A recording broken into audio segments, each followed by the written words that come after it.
नमस्कार विद्यार्थी मित्रांनो, आज आपण GNM सेकंड इयरमधील मेडिकल सर्जिकल नर्सिंग 1 या विषयामधील नेफ्रायटिस या डिसीज कंडिशनबद्दल क्लास घेणार आहोत.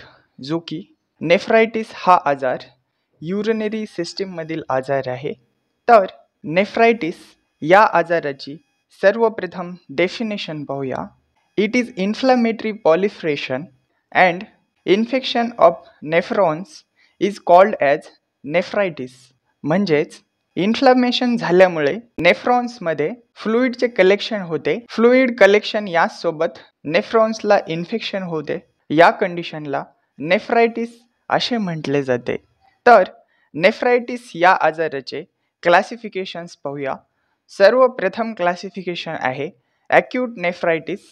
तर ॲक्यूट नेफ्रायटिस म्हणजे जे नेफ्रॉन्सचे कॅपिलरीज असतात त्यांच्यामध्ये इन्फ्लमेशन होते, याला ॲक्यूट नेफ्रायटिस असे म्हटले जाते. तर ॲक्यूट नेफ्रायटिस होण्याचे काय काय कॉजेस असू शकतात ते पाहूया.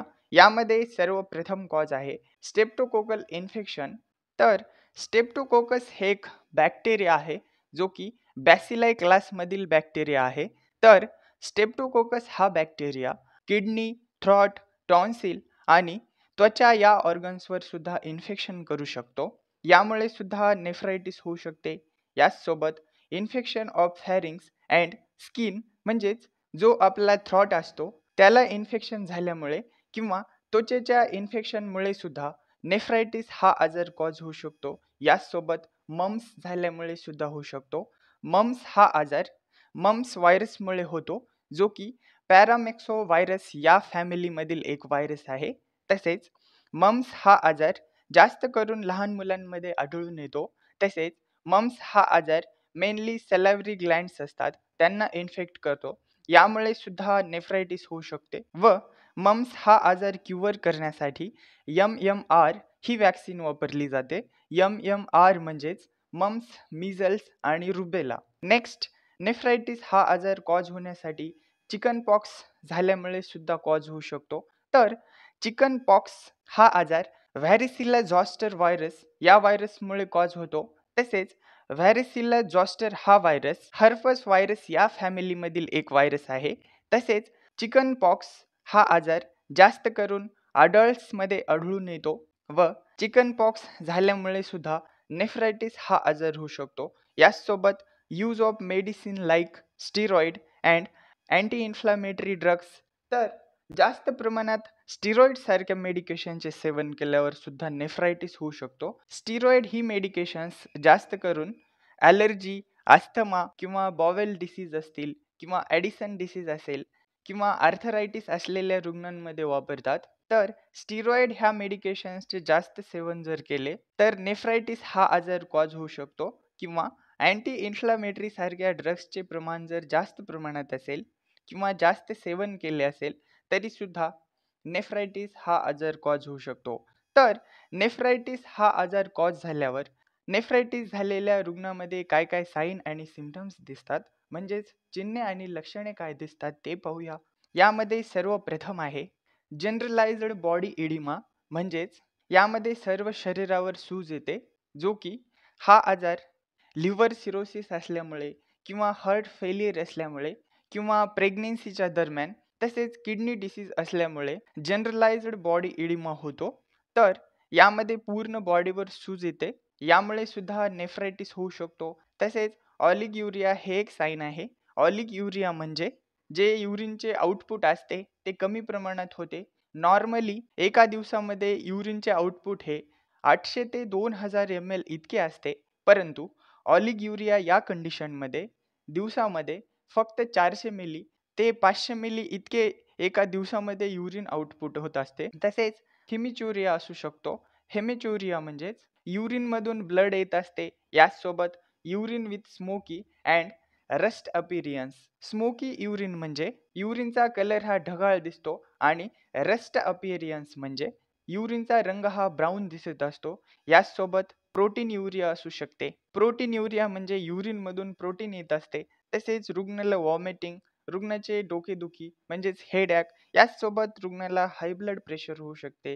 तसेच रुग्णाचे वजन कमी होते. याचसोबत रुग्णाची भूक मंदावते म्हणजेच लॉस ऑफ ॲपेटाईट. तर ॲक्यूट नेफ्रायटिस असलेल्या रुग्णाचे डायग्नोस्टिक इव्हॅल्युएशन म्हणजेच रोग निदान कसे करावे हे पाहूया. यामध्ये सर्वप्रथम रुग्णाची हिस्ट्री कलेक्शन करावे, नंतर फिजिकल एक्झामिनेशन करावे.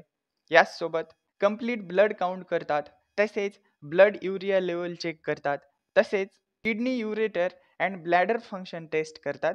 याचसोबत काही रेडिओलॉजिकल एक्झामिनेशन सुद्धा केल्या जातात, ज्यामध्ये एक्स-रे आणि अल्ट्रासोनोग्राफी सुद्धा केली जाते. नेक्स्ट, ॲक्यूट नेफ्रायटिस असलेल्या रुग्णाची मॅनेजमेंट आणि मॅनेजमेंटमध्ये मेडिकल मॅनेजमेंट काय करतात हे पाहूया. यामध्ये रुग्णाला जर इन्फेक्शन असेल तर अँटीबायोटिक्स देतात, ज्यामध्ये पेनिसिलिन, टेंटोमायसिलिन आणि इरॅथ्रोमायसिन इत्यादी औषधे दिले जातात. याचसोबत रुग्णाला जर ब्लड प्रेशर जास्त असेल तर अँटी हायपरटेन्सिव्ह ड्रग्ज देतात, ज्यामध्ये इनॅप्टॅन हे औषध दिले जाते.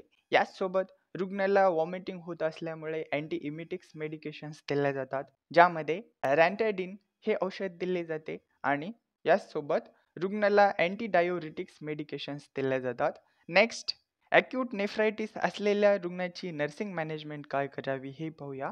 यामध्ये रुग्णाला डाईटमध्ये प्रोटीनचे प्रमाण कमी परंतु कार्बोहायड्रेटचे प्रमाण जास्त ठेवावे. याचसोबत रुग्णाला पाणी कमी द्यावे. तसेच दिवसातून 2 वेळा युरिनची टेस्ट करावी. याचसोबत रुग्णाचे दररोज वजन चेकअप करावे. तसेच रुग्णाचे व्हायटल सायन्स चेक करतात. व्हायटल सायन्समध्ये temperature, pulse rate, respiration rate आणि ब्लड प्रेशर इत्यादी तपासले जातात आणि रुग्णाला कंप्लीट बेड रेस्ट घेण्यास सांगतात. नेक्स्ट, नेफ्रायटिसचे दुसरे क्लासिफिकेशन हे क्रोनिक नेफ्रायटिस आहे. तर chronic nephritis it is the last stage of nephrotic inflammatory disease in which renal function decreased and size of kidney also decreased. म्हणजेच क्रोनिक नेफ्रायटिस ही condition ही last stage असते.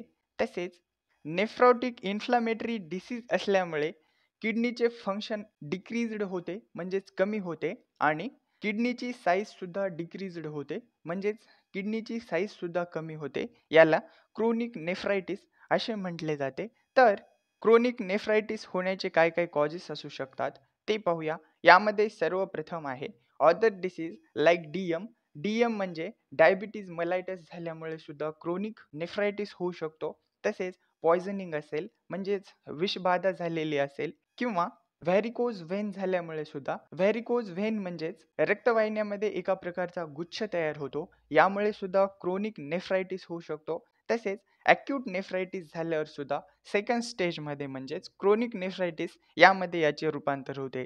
तर chronic नेफ्रायटिस असलेल्या रुग्णांमध्ये काय काय चिन्हे आणि लक्षणे दिसतात म्हणजेच काय काय साईन अँड सिम्पटम्स दिसतात ते पाहूया. यामध्ये सर्वप्रथम रुग्णाला हेमेच्युरिया होतो म्हणजेच युरिनमधून ब्लड येते. तसेच प्रोटीन युरिया असतो म्हणजेच युरिनमधून प्रोटीन येते. याचसोबत रुग्णाला हायपरटेन्शन होते म्हणजेच हाय ब्लड प्रेशर होते. तसेच जनरलाइज्ड इडिमा असतो जो की संपूर्ण बॉडीवर सूज येते. तसेच ॲनिमिया होऊ शकतो म्हणजेच ब्लडमध्ये रेड ब्लड सेल्सचे प्रमाण कमी होते. तसेच फ्रिक्वेंट नाईट टाईम युरिनेशन म्हणजेच क्रोनिक नेफ्रायटिस असलेल्या रुग्णामध्ये रात्रीच्या वेळी ॲटोमॅटिक युरिन पास होत असते. तसेच रुग्णाची भूक मंदावलेली असते म्हणजेच लॉस ऑफ ॲपेटाईट. याचसोबत रुग्णाला नौजिया म्हणजेच मळमळ, वॉमिटिंग म्हणजेच उलट्या होणे, तसेच रुग्ण वीकनेस म्हणजेच थकलेला असतो. याचसोबत ड्रॉझिनेस असते म्हणजेच गुंगी येणे. याचसोबत टेंडरनेस असते रुग्णाला. तसेच रुग्णाची त्वचा ही इचिंग करत असते आणि कोरडी असते म्हणजेच ड्राय होते. नेक्स्ट, क्रोनिक नेफ्रायटिस असलेल्या रुग्णाचे डायग्नोस्टिक इव्हॅल्युएशन कसे करावे हे पाहूया. यामध्ये सर्वप्रथम रुग्णाची हिस्ट्री कलेक्शन करावे, नंतर फिजिकल एक्झामिनेशन करावे, तसेच ब्लड टेस्ट करतात. ब्लड युरिया नायट्रोजन टेस्ट केली जाते. तसेच किडनी युरिनरी ब्लॅडर टेस्ट करतात. याचसोबत एक्स-रे आणि अल्ट्रासोनोग्राफी इत्यादी एका क्रोनिक नेफ्रायटिस असलेल्या रुग्णामध्ये तपासण्या केल्या जातात. Thank you.